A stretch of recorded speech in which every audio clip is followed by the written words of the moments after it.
Tonight, Donald Trump changes tack, targeting Venezuela's oil trade instead of drug boats. This is the moment armed soldiers seized an oil tanker off the Venezuelan coast. Could this new tactic help depose the country's president? The president is committed to stopping the illegal flow of drugs into our country. He's also fully committed to effectuating this administration's sanction policy, and that's what you saw and the world saw take place yesterday. A wig, a fishing boat and a private jet. The new Nobel Peace Prize winner confirms the US did help with her audacious escape to Oslo. Maria Corina Machado says her country will soon be democratic and free. So are we in the last days of Nicolas Maduro's regime? Also tonight, fierce fighting in Ukraine's frontline towns as President Zelensky considers holding a referendum on handing land to Russia. And Australia issues a safety warning after this skydiver was left dangling at 15,000 feet.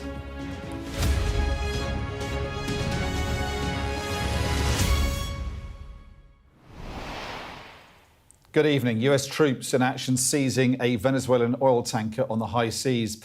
The US president warning it is just the beginning. Targets on land are next. Donald Trump and the Venezuelan opposition are predicting the country's dictator, Nicolas Maduro's days are numbered.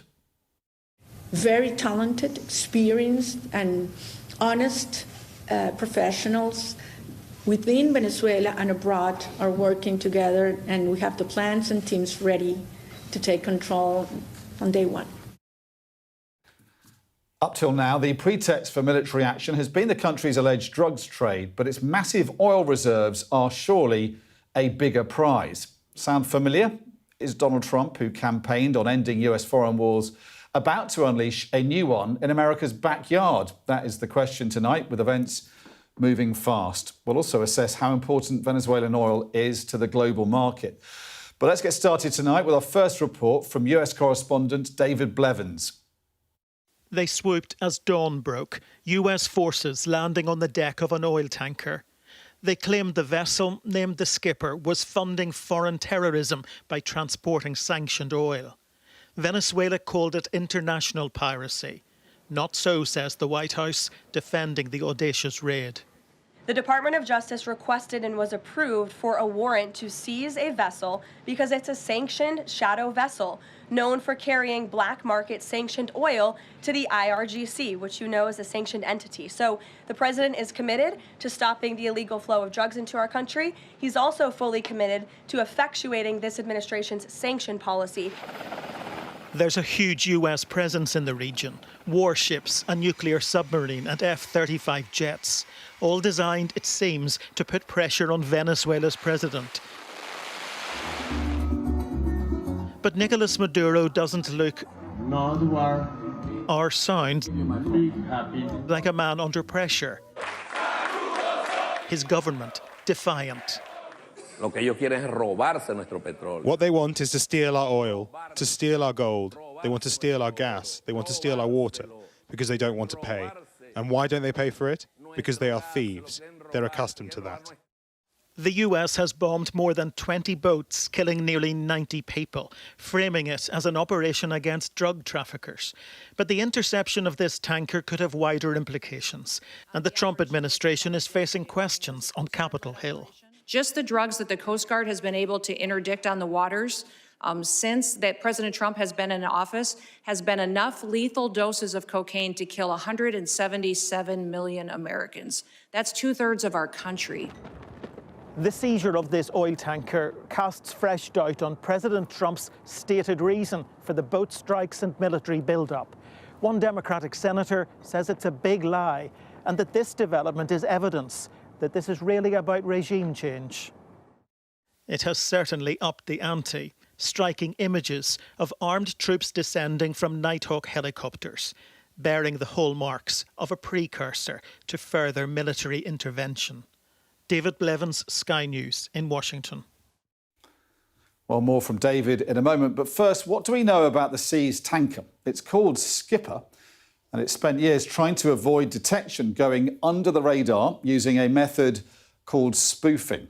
Over the past 2 years, it was tracked to countries under US sanctions, including Iran. In mid-November, the ship was pictured at the Jose oil export terminal in Venezuela. It was loaded with more than 1 million barrels of crude oil, and according to tracking data, it was due to head to Cuba. But around 5 days after having left port, it was seized here off the coast of Venezuela, despite faking its position to more than 400 miles away. So what is spoofing, and how does a ship hide its real movements? They are playing with the data. So they're transmitting data, but similarly to how a VPN is using to. So you can transmit a signal from Venezuela, and you can declare that you are not in Venezuela, but you are in Brazil. Because the only thing that you have to do is to play with the longitude and latitude of this system. So you do declare false ICE data, false GPS tracking data, and everyone else in the whole in the close region, they are not aware about your real location. They are only aware about the false location that you are transmitted. So this new focus on oil tankers could mark the start of a new wave of US action, resulting in an increased pressure on Venezuela's government and President Maduro. Let's bring in our US correspondent, David Blevins. David, caught red-handed, the Americans would say busting sanctions, but this was meant to be about attacking Venezuela's drugs trade. So do you think what's happened with this tanker is getting us closer to some kind of conflict with Venezuela or further away tonight? Well, I think it has certainly escalated the tension, and that doesn't bode well in terms of those who are trying to de-escalate it. It's not just a new approach, it's an additional approach, because the President's Homeland Security Secretary, Kristi Noem, says he's still focused on his efforts to thwart drug traffickers in the Caribbean. But you heard there from his press secretary, Caroline Leavitt, that he is honouring 2 campaign pledges, one in relation to drug trafficking, the other in relation to oil sanctions. They believe this vessel was shipping oil to fund foreign terrorist organisations, namely Hezbollah and Iran's Islamic Revolutionary Guard. But of course, there are challenges for the White House in relation to those claims. One is the fact that the fentanyl drug, which is flooding the United States, isn't actually coming from Venezuela, it's coming from Mexico. And the other challenge is the fact that everyone knows oil is the main source of revenue for the government of Nicolas Maduro. And he's not exactly isolated right now. Colombia has come to his defense, saying President Trump is misinformed. Iran says this is a violation of international law. And who was one of the first people to lift the phone to express solidarity with President Maduro? One Vladimir Putin. Now, given that President Trump is trying to persuade Putin to do a deal on Ukraine, that certainly murkies the water in terms of the president's aspirations in the Caribbean, whatever they happen to be. David Blevins in Washington, thank you for the update. Well, Venezuela is home to the world's largest proven oil reserves, with an estimated 303 billion barrels, though it only produces about 1 million barrels a day. And there's one big reason why America is so interested. Here's our data and economics editor, Ed Conway. Now, on the surface, Donald Trump says that his interest in Venezuela is all about drugs. But what if it's actually not about the smuggling of illegal drugs out of Venezuela, but what if it's maybe in part about oil? Now, on the surface, you might be thinking to yourself, really, does America actually need oil from anyone else? After all, look, a few years ago, this is how global production, various different countries looked. And America was kind of in the middle there, well below Saudi. Venezuela wasn't that far below America. So you might have thought that's a reasonable question a few years ago. But now, look at what's happened since. So thanks to the shale revolution, American oil output has basically gone through the roof. It's gone through the roof. And here's what's interesting about this, OK? You might have thought, looking at where Venezuela is, that, who cares? It's so small, a tiny little piddling output. Why should America care about Venezuelan crude? It comes back to the fact that crude oil, when we talk about crude oil, actually, it's lots of different things depending on where you are in the world. Now, in some parts of the world, when you kind of have that oil gushing out of the ground, it comes out of the ground looking a little bit like this. This is known as medium crude. OK, so medium crude, it's the stuff that's pretty viscous, but it's quite dark. But in some parts of the world, when it comes out of the ground, it looks almost more like a smoothie. You can see there, that's kind of green. That's still crude oil, but it's just a different type of crude oil. That's known as light crude. And sometimes, actually, it can be clear. And in other parts of the world, it comes out of the ground like this, heavy, gloopy stuff. That's known as heavy oil, OK? And here's what you need to know. In America, most of the refineries are set up to deal with this stuff, heavy oil. But most of the production in America is this stuff, the light stuff. Now, this is American production, just broken down by the type of oil. We don't normally look at this, but in this case, it's interesting. And in recent years, that's 2015, but just over the past decade, look at that light crude oil bar. That's higher and higher. Not much heavy stuff being produced in America. So because the refineries need that stuff, it needs to get it from somewhere. And so where's it getting it from? Well, look, this is showing you imports from around the world. And you can see that heavy imports, so heavy oil imports into America, have gone up from 12% in the 1970s through to 70% in 2025. And that oil, where do you get heavy oil from? Have a look at this. This is showing you the biggest countries, the biggest producers in the world of heavy oil. There's some stuff in Mexico, but look, basically, it's Russia, it's Canada, and lo and behold, it's Venezuela. This is where the heavy oil that American refineries actually need is. And if you look at where those imports in America come from, so America still needs that oil, even though it's producing lots of its own, that stuff has to go somewhere overseas. It's mostly, look, it's risen. Canada has risen from 15% in 2000 of all the imports to 61% of American imports in 2024. And if you're Donald Trump and you're thinking, I want to be less dependent on Canada, then you might well look towards this purple slice here. Because although that's really small, total reserves in the ground in Venezuela are actually higher than anywhere else on the planet. And so if you can free that up, all that heavy oil, then that might be quite consequential for the US economy.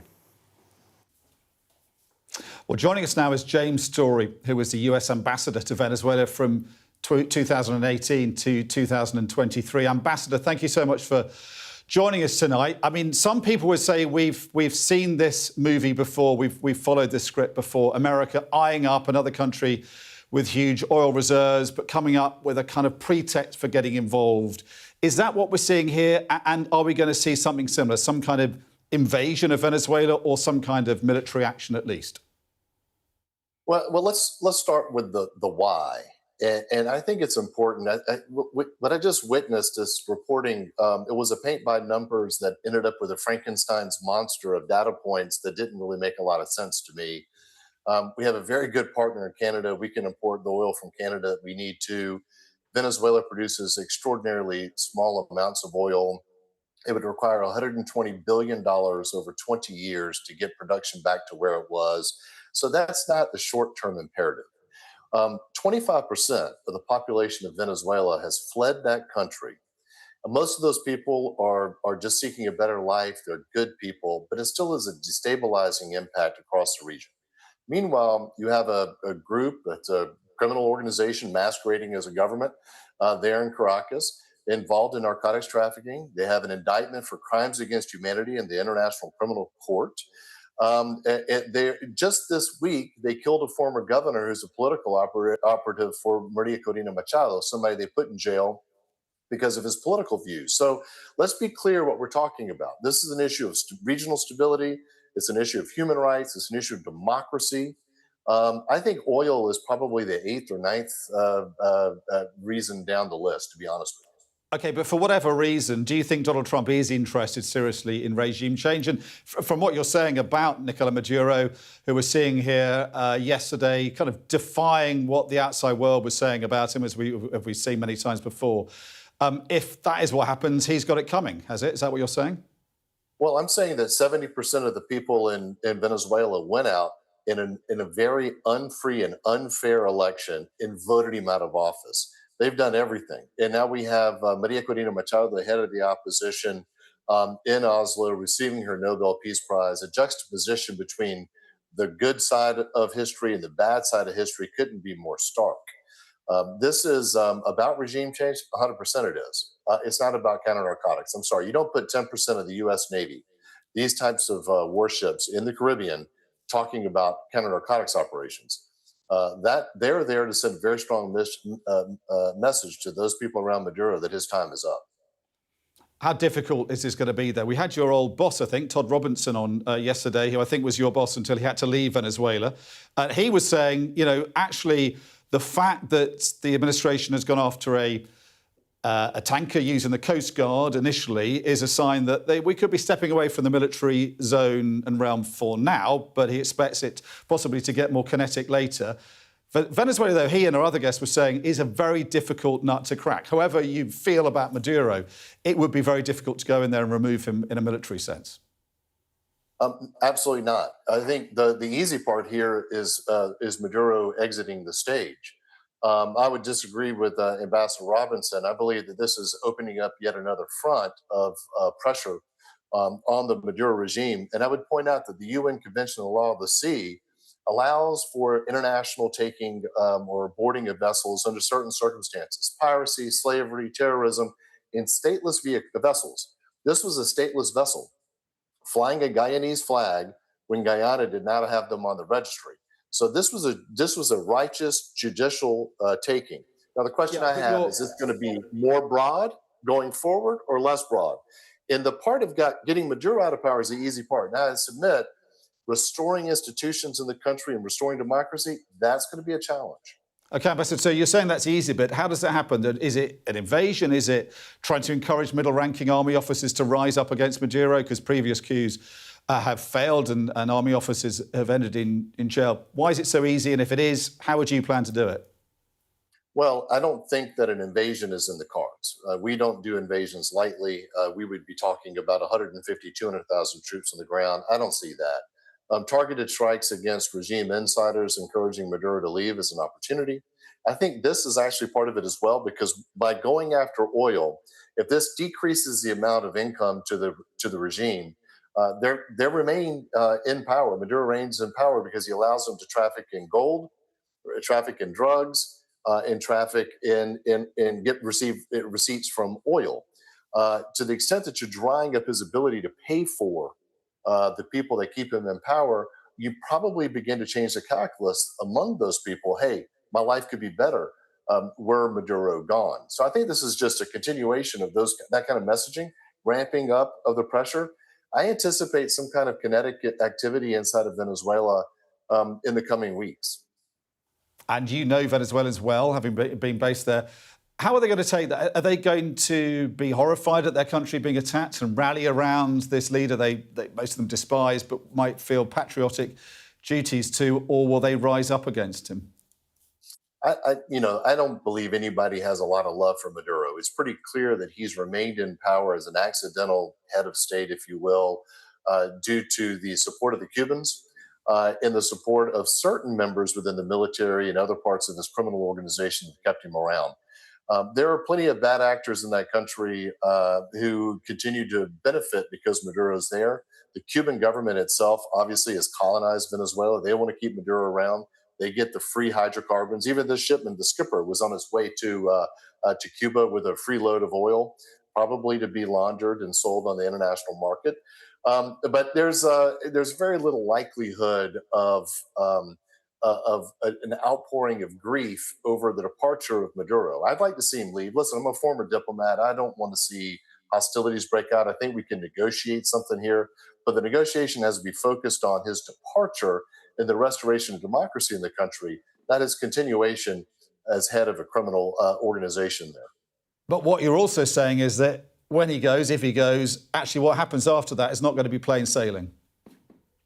Well, I think it'll be difficult, of course, because you have 25 years of the state being systematically dismantled. You're going to have to figure out, well, who can you trust? And you have to rebuild the institutions of the state. That's not going to be a linear process. And also, Venezuela is riddled with illegal criminal groups such as the FARC, the ELN. You've got Hezbollah.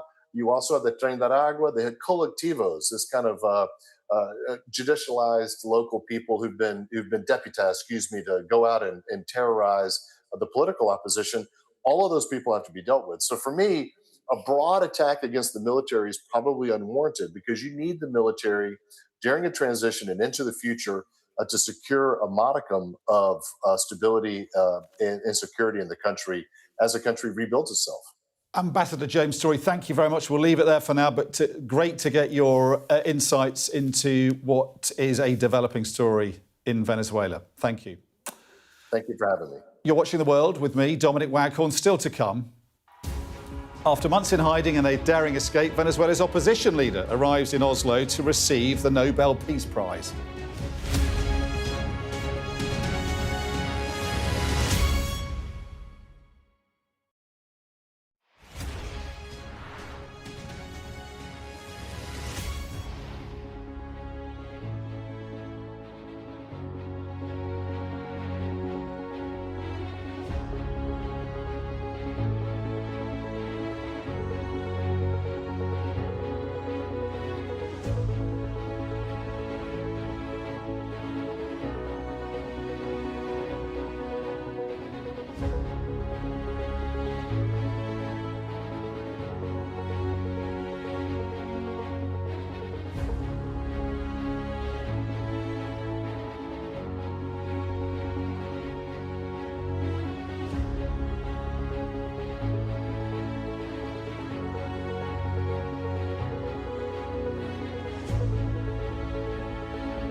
What's the best thing about being a Sky News presenter?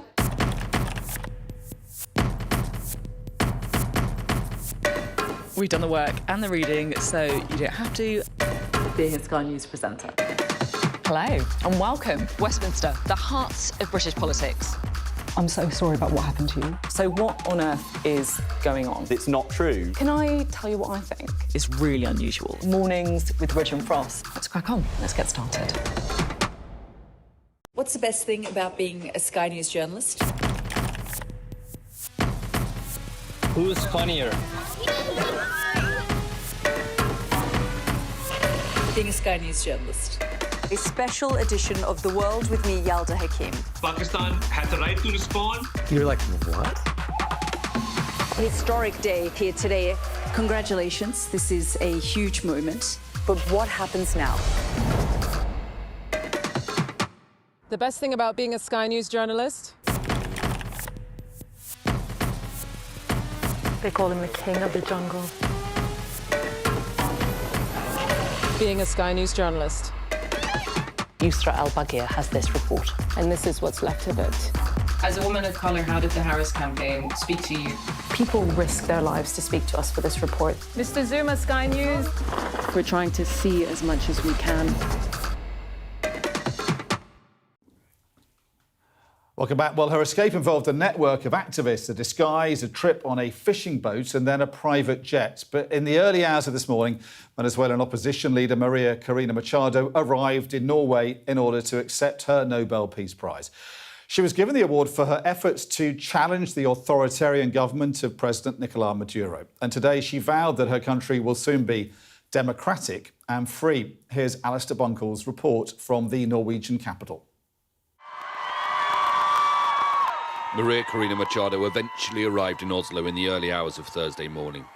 She greeted supporters from her hotel balcony and then went onto the streets to meet them. Her journey here was extraordinary and dangerous.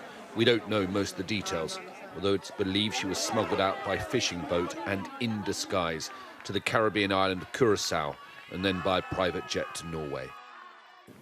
However, she has now confirmed that she did it with American help. I cannot give details because these are people that could be harmed. Certainly the regime would have done everything to prevent me from coming. They did not know where I was in hiding in Venezuela, so it was hard for them to stop me. It was rude, nonetheless. And yes, we did get support from the United States government. Hours before she arrived, US troops boarded and intercepted a Venezuelan tanker. The White House said that it was illegally carrying oil to Iran. Venezuela's president, Nicolas Maduro, angrily criticised it as piracy. Machado was asked repeatedly in Oslo whether she would support US military action to get rid of Maduro and how closely she is cooperating with the United States. She gave carefully worded answers. President Trump has said that Nicolas Maduro's days are numbered. You've spoken about the people of Venezuela returning home very soon. What level of coordination is going on between yourself and the US administration about the day after Maduro goes, the weeks after? We have been working hard, not only with the US government, but other governments in Latin America and Europe in terms of explaining in detail how we are prepared for the first 100 hours and the next 100 days in a country that has a multidimensional crisis. I want to assure you that very talented, experienced, and honest professionals within Venezuela and abroad are working together, and we have the plans and teams ready to take control on day one. Machado says that she now wants to spend time with her family, who she hasn't seen for 2 years, and go to a doctor, which she hasn't been able to do in hiding for over a year. But she insists that she will return to Venezuela when the time is right, whether or not Maduro is still in power. It will be another dangerous journey home. Well, I'm pleased to say that Alistair Bunkle joins us now from Oslo. Alistair, it's obviously, I think it's obvious to say that I think no Nobel Peace Prize winner has had such a difficult journey to get there. What was the moment like when she arrived? What was the atmosphere like when she got there? Yeah, it was remarkable, partly because the suspense had been built up by the, will she, won't she be able to attend, and then word got round that she would be coming, and then it was in the early hours of the morning when the private jet that she was travelling on landed at the airport just outside Oslo. She came here, she went onto the balcony, as you saw in my report, the balcony behind me, waved to the crowds, and then she revealed in one of the press conferences this morning that she had a bit of disagreement, I think, with the Norwegian police about whether or not she could go out actually onto the streets themselves, but she won that argument. She's clearly a good politician, a good diplomat, and she went out and saw the crowds themselves. A lot of Venezuelans here, because so many of them now don't live in Venezuela. Either they'd left and they can't return, or they've fled because of the Maduro regime, and they'd come here to see her, and that is what she did last night. And then today she's held a number of press conferences. She's been very open, speaking about everything that she was asked, including her escape. She wouldn't go into much detail, but what her plans are for the future. And I think also seeing, obviously, her family, who she hasn't seen for a couple of years. They've been staying in the hotel behind us as well. Norway is a very relaxed place. You can wander in and out of that hotel and you can see her mother, her sister. We met both of them over the last couple of days. And of course, she's now having a bit of downtime and quiet time with them, catching up after so much time apart, such a cost that she's had to bear because of the position she's holding inside Venezuela. I think she said she wants to go back after this, and obviously when she goes back, you assume the regime will see her coming. I mean, I'm sort of reminded of Alexei Navalny, who went back to Russia and then was killed in a jail. I mean, how careful will she have to be? What kind of reception can she expect going back? And, are her family and supporters worried about all this? Yeah, I mean, as you'd expect, she was asked that a couple of times, and I think genuinely she doesn't quite know what her plans are next. She said she's taking it day by day, and as I said, obviously a lot of that is spending time with her family. She said she's had a lot of invitations to meet with people, I guess of European officials, world officials as well. So, she might take the opportunity to do that now that she is out of Venezuela, to go and sort of build relations with other world leaders. So we'll have to see, and when the time is right, she will try and go back. fact, she was insistent that she will go back, whether or not Maduro is in power or not. And, you know, I believed it when she said it. I think she sees that she can be most influential when she is back in Venezuela, albeit in hiding. She seemed very, very confident that wherever she has been in hiding and however she plans to get back and wherever she plans to go to, she's pretty confident that her and the network she has around her can outwit Nicolas Maduro and his henchmen, and she can remain safe and continue her work. An extraordinary woman, extraordinary story. Ali, thank you very much for updating us on that from the Norwegian capital. So how do Venezuelans feel about their country's uncertain future? Earlier I spoke to journalist Tony Frangi from Venezuela Weekly, who's in Caracas, and began by asking him whether there's any sense of impending conflict there or just life going on as normal. Its life goes on as normal because Venezuelans are already very adapted to an ongoing series of crises and political confrontations in the last 25 years. So in a way, this is just another point in a long line of events happening in Venezuela. So if you come to Caracas right now, you would see that people are continuing trying to have their holiday events, their holiday parties. The stadiums are full, and people are just pretending as nothing is happening. That doesn't mean that people doesn't care or that life is not harsh in Venezuela, but rather that people have tried to continue normalcy until something actually happens. Because for many Venezuelans, as we have seen already previous geopolitical confrontations, this can be seen as a bluff, while others are in the expectation that something might actually happen anytime soon.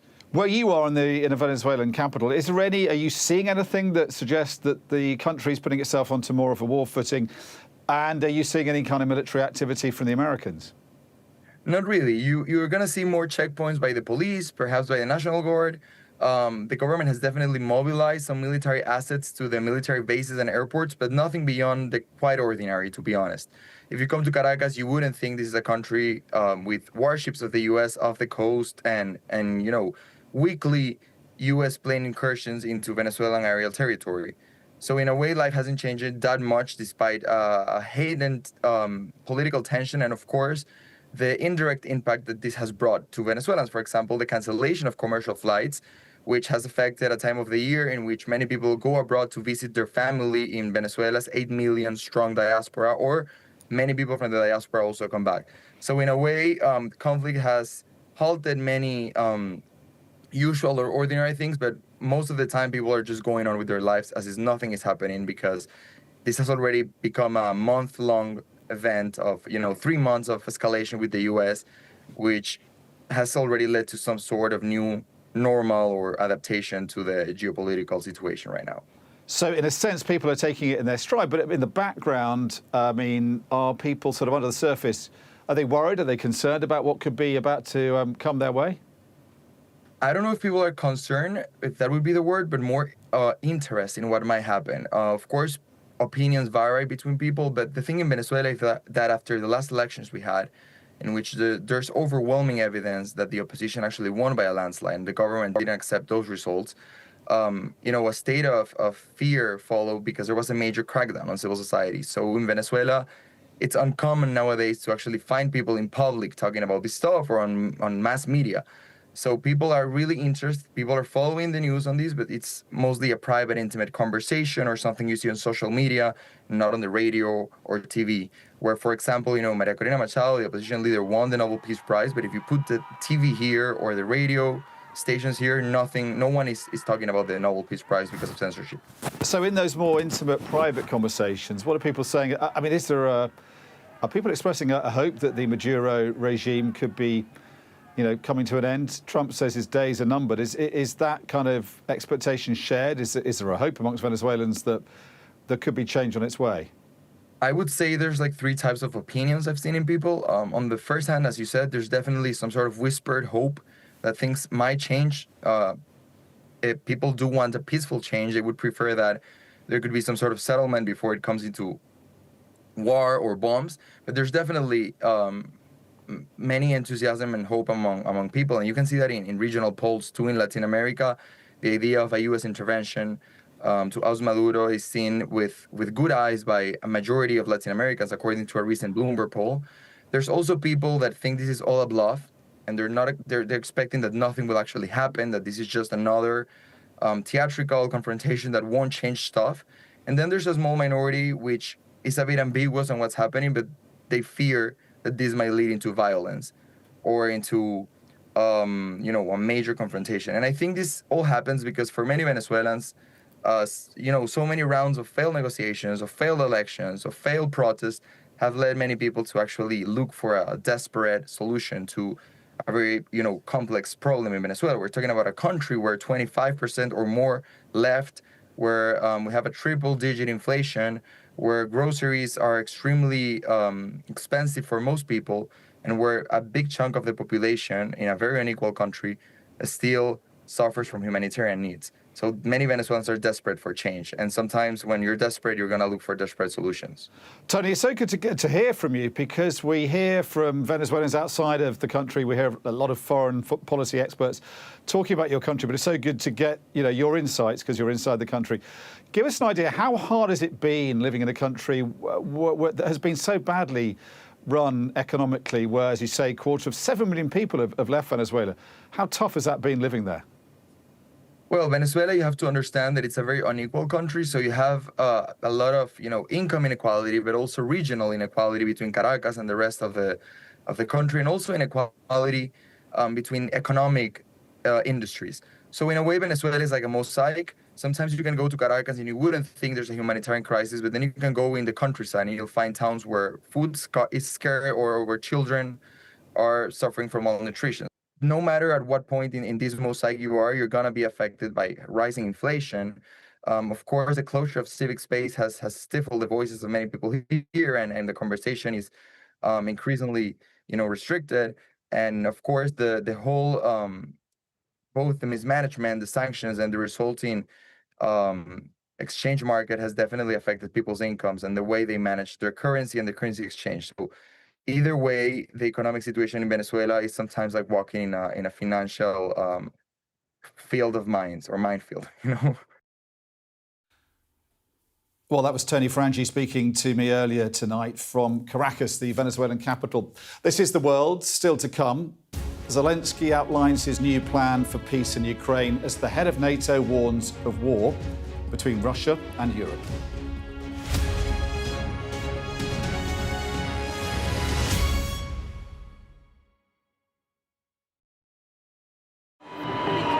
If you have a picture in your head of how the global economy works, it probably looks a bit like this. Container ships, ports, goods transported around the world. This is globalization. The heartbeat of commerce around us. The invisible force keeping us supplied with essentials and trinkets. So what happens when you try to turn this world upside down? This is the inside story of how the world economy really works and what's really happening at the front line of Donald Trump's trade war.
The best thing about being a Sky News journalist?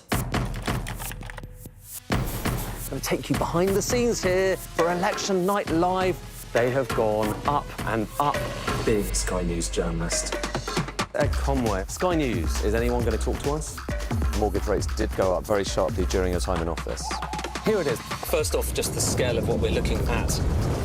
Our data shows it's been happening. Question is, why it hasn't been stopped. Welcome back. Let's turn to the war in Ukraine now. We've had days and weeks of meetings and negotiations and demands for concessions. Throughout it all, Russia has stuck to its demands that Ukraine must cede some of its territory to Moscow. President Zelensky insisted today that any territorial concessions would have to be put to a referendum. And the NATO Secretary-General Mark Rutte warned European allies they must step up defence spending as the continent is Russia's next target.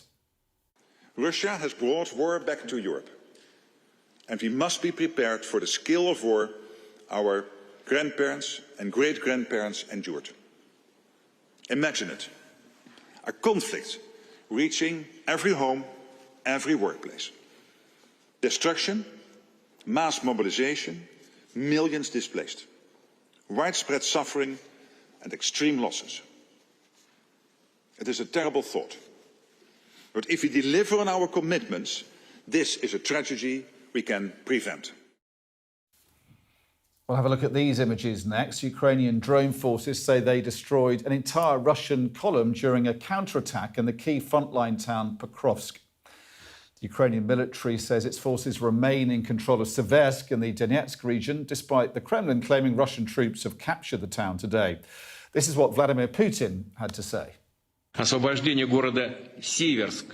liberation of the city of Seversk and the successful offensive operations in this direction significantly advance a new, successful, I have no doubt about it, offensive in other directions, expelling Ukrainian armed forces from our territory and restoring peaceful life in the Donbass. The former commander of a unit tasked with trialling the British Army's new Ajax armoured fighting vehicles 6 years ago has told Sky News he repeatedly raised the alarm about noise and vibration problems. Rob Page says his hearing has been damaged and suspects the vehicles could be to blame. Dozens more troops were hurt last month while using the Ajax, barely a fortnight after they were declared finally ready for operations. Our security defence editor Deborah Haynes has the story. The Ajax armoured fighting vehicle is years late, billions over budget, and plagued by noise and vibrations that have injured soldiers. Dozens fell unwell last month, barely a fortnight after the vehicle was finally declared ready for service. Now all use has been paused while checks are carried out. A sense of déjà vu for Rob Page, who commanded the army unit that trialled the £10 million vehicle when soldiers were first harmed 6 years ago, himself included. It's the first time he's spoken publicly. So when the trial started immediately in 2019, the soldiers started to feel some aspect of vibration effect. Hands, wrists, knees, feet, that type of pain. When did you first become aware of the concern about hearing injury? So from March 2020 through to the end of that year. The former army officer says the manufacturer, General Dynamics, had set what were meant to be safe times and speeds to operate the vehicle. But soldiers kept being hurt, so he raised the alarm. We've got a vibration hazard, we've got a noise hazard. We can't quite quantify both, but we know they're there. And our solution is to mitigate that with time in the vehicle, exposure, and speed to hopefully bring the vibration down. And for me, this felt like it wasn't yet a precise science, and that was what I was flagging constantly. The trials were stopped at the end of 2020 and in 2021, but the damage had already been done. And how much of your hearing have you lost? I've lost about 20% of my hearing, but it's really the tinnitus that's more frustrating. He doesn't know if Ajax is to blame, but has his suspicions. It's one of our core senses, and losing it is a permanent disability. And that, for me, is really the sort of tragedy that's come out of some of this. The other tragedy, though, is the same problems have emerged yet again leaving the army without new armour until, or unless, the Ajax faults can finally be fixed. General Dynamics UK says soldier safety is its highest priority. In a statement, it said, since 2019, we've worked with the British Army and the Ministry of Defence to conduct extensive testing and trials. Vehicle enhancements and headset changes have been implemented since issues were first identified more than 5 years ago. Ajax now holds the most comprehensive safety case of any armoured platform worldwide. This is one of the most tested combat vehicles ever produced. The Ministry of Defence said it will always put the safety of our personnel first, and it takes any allegations very seriously and will look closely at any evidence provided. Deborah Haynes, Sky News. Pretty gobsmacking story. Well, still to come on The World. We're live on the ground in Germany, where police were out in force ahead of the Maccabi Tel Aviv Europa League match against Stuttgart.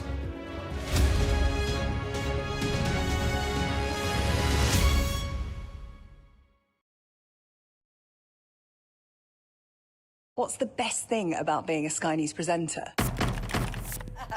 Perfect. Let's bring you some breaking news. Being a Sky News presenter.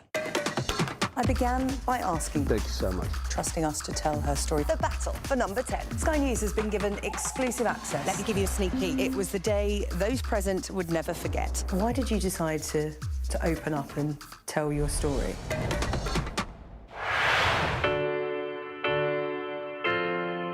I'm Mark Stone and I'm Sky's correspondent based here in Washington, D.C.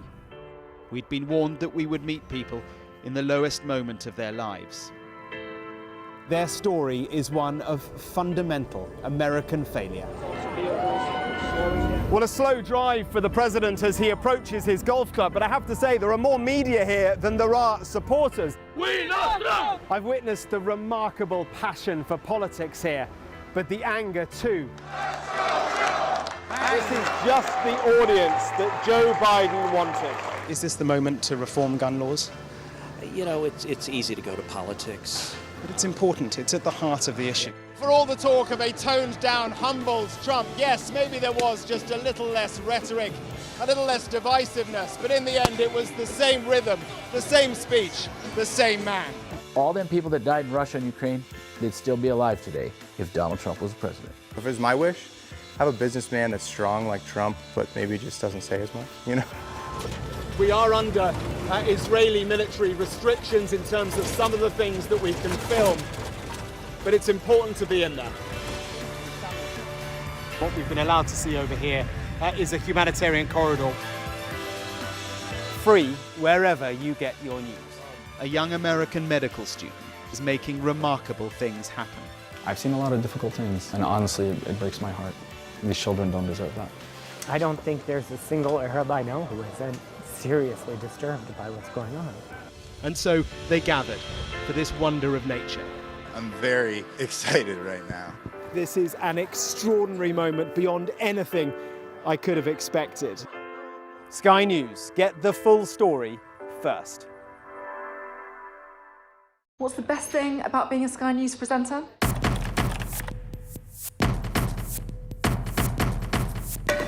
We've done the work and the reading, so you don't have to. Being a Sky News presenter. Hello and welcome. Westminster, the heart of British politics. I'm so sorry about what happened to you. So what on earth is going on? It's not true. Can I tell you what I think? It's really unusual. Mornings with Richard Frost. Let's crack on. Let's get started. What's the best thing about being a Sky News journalist? Who's funnier? Being a Sky News journalist. A special edition of The World with me, Yalda Hakim. Pakistan had the right to respond. You're like, what? Historic day here today. Congratulations, this is a huge moment. But what happens now? Welcome back. Well, police are out in force in Germany for tonight's Maccabi Tel Aviv Europa League match against Stuttgart. Unlike last month's match against Aston Villa, supporters there weren't banned despite some safety concerns. For me, it's a dream, you know, every game to see my team in the Europa League. It's amazing. This is why I like football, you know. Yeah, I wanted to go. It's a great stadium. It's a great atmosphere in England. Of course, it's the best team in the Europa League, in my opinion. But unfortunately, the police couldn't handle securing all the Israeli fans. So, unfortunately, we couldn't fly. You know, we are my brother coming to the game. That's it. We want to enjoy with the game, not political stuff. And yeah, that's it. Well, our sports correspondent, Rob Harris, is there right now. Rob, any signs of trouble at all tonight? What's the mood there? Well, it's the huge police operation that you can really get a sense of around Stuttgart, and the scale of it is showing just what's needed to be able to host Israeli football fans at the moment. And it is a decision that contrasts with that one by West Midlands Police, who decided that it was too dangerous to be able to host Maccabi Tel Aviv fans. A decision that is still something being investigated by MPs. The Chief Constable just this week of West Midlands Police recalled to face questioning with so much scrutiny over their assessment of intelligence that believed it was necessary to ban Maccabi Tel Aviv fans entirely from Villa Park. It has generally been good-natured around. We have heard a few anti-Palestinian chants that were abusive from the Maccabi Tel Aviv fans, but largely peaceful. We saw them ahead of the game, and no news of any incidents at the game. But still focus over Maccabi Tel Aviv fans, and particularly their ultras, with the club themselves acknowledging that they do have issues, and some of their fans addressing that when I spoke to them as well. In my opinion, it's not black or white. I think it's something between. But yeah, there are problems with our ultras, and they did some things that I personally don't agree with. But most of them are good people, and there's no reason to ban all of them from going into one game or another. And still so many questions about the presence of Israeli fans here at all. There are still those calling for a complete ban of Israeli teams from European football competitions. Pressure still on UEFA and FIFA to take that decision over the war in Gaza. Quite notably tonight, Maccabi Tel Aviv's basketball team has hosted Lyon in Tel Aviv. It marks the return of major international sport in a way to Israel since the October 7th attacks on Israel by Hamas and the subsequent war. But while basketball is able to return to Israel, still football teams like Maccabi Tel Aviv cannot play at home due to the safety concerns, and still those questions about whether they should be allowed in competitions at all, and whether cities can cope with the big policing needed. Here in Stuttgart, 2,000 officers were required to be able to ensure this went off peacefully. So many riot police protecting the Maccabi Tel Aviv fans, because what was very different here is the Stuttgart police deemed it a greater threat towards the Maccabi fans rather than the threat posed by the Maccabi fans, something that's so controversial as the decision taken in Birmingham, and is still leading to consequences indeed for West Midlands Police from the MPs, who are still asking many questions of them, while here in Stuttgart the concern was protecting those fans against any anti-Semitic attacks. Well, Rob Harris, thank you very much in Stuttgart. We'll leave it there for now. Go back to you if there's any trouble tonight, but doesn't sound like there's going to be. Well, before we go, just want to bring you some images of this parachute jump that went badly wrong in Queensland, Australia. 16 skydivers were preparing for a formation jump at 15,000 feet when one of their reserve parachutes, as you can see, accidentally deployed and became stuck on the tail of the plane. The skydiver used a knife to cut the tangled lines before managing to pull their main chute, eventually landing safely with only minor injuries. We think that is that's a chute wrapped around the tail of the plane as a skydiver tries desperately cut himself loose, and he's now plummeted to the ground. Advice from the Australian Transport Safety Bureau: always carry a knife. And although not mandatory at the time of the accident, the parachutists had a hook knife attached to their chest strap, enabling them to cut enough reserve parachute lines for the parachute to tear free of the tailplane. Well, seems good advice. If you're a parachute, then carry a knife so you can cut yourself free. That's it from me and the team on The World this week. Thanks for your company. Yalda will be back at 9 o'clock on Monday. Up next, the 10 o'clock news. Thank you for watching.